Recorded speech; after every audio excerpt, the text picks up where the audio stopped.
আজকে আছেন, কালকে নাই, গতকাল ছিল না, আগামীকাল থাকবেন না। উনার মুখ থেকে কেন বলতে হবে এটা?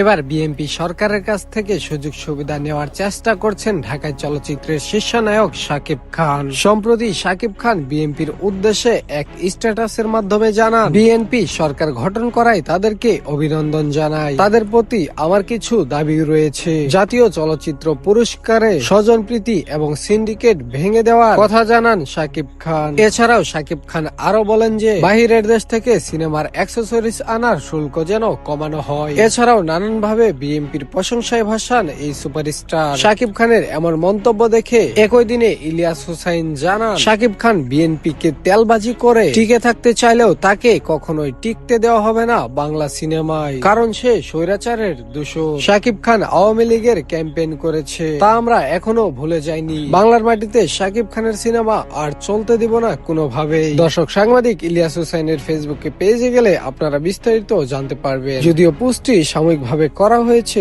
তবুও আপনারা চেক করে দেখতে পারেন। ধন্যবাদ।